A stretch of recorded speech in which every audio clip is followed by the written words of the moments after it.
Not reachable MIM नगरसेविका सहर शेखनं IPLच्या सामन्यादरम्यान वानखेडे स्टेडियमवर हजेरी लावल्याचं समोर आलंय। मुंबई इंडियन्स आणि किंग्स 11 पंजाबच्या सामन्याला सहर शेख यांनी हजेरी लावली। सहर शेखचा व्हिडिओ आता जोरदार व्हायरल झालाय। अवैध जात प्रमाणपत्रामुळे वादाच्या भोवऱ्यात सापडल्यानंतर सहर शेख नॉट रिचेबल असल्याचं बोललं जात आहे। युनुस शेख आणि सहर शेख यांनी शासकीय अधिकाऱ्यांची दिशाभूल करत अवैध जात प्रमाणपत्र घेतल्याचा आरोप महापालिका निवडणुकीत अजित पवारांच्या राष्ट्रवादीच्या उमेदवार असलेल्या सिद्दीकी फराह शबाब अहमद यांनी केला होता।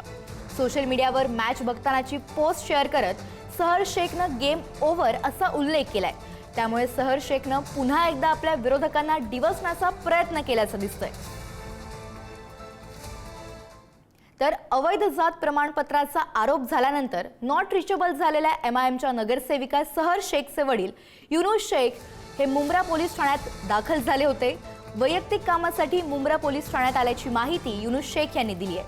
अवैध जात प्रमाणपत्रावरून होणारे आरोप म्हणजे राजकीय स्टंट असून 2 दिवसात पत्रकार परिषद घेऊन भूमिका स्पष्ट करणार अशी माहितीही युनुस शेख यांनी दिली आहे।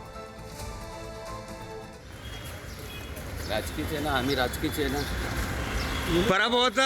पराभव झाल्यानंतर काही लोकांना नाराज असले त्यामुळे सगळं फटका ते जलन आहे त्या लोकांना। गोरी कशी का वाढली, त्याला कसं काय हे करायचं ते सगळे चाललेले। पण आपण एकच सांगतो तुम्हाला, करारा जवाब मिळेगा। किती दिवसात भेटणार तुम्हाला कळवणार आम्ही। काय काय पुरावा तुम्ही सादर करणार या संदर्भात? जे आहे आमच्याकडे सच्चा पुरावा सादर कर। काय गाझियाबादचं जे सर्टिफिकेट होतं सर, ते आता काय सांगणार नाही मी त्याच्याबद्दल, पण मी जबाब देणार 2 दिवसात तुम्हाला। ठीक आहे, ओके थँक्यू।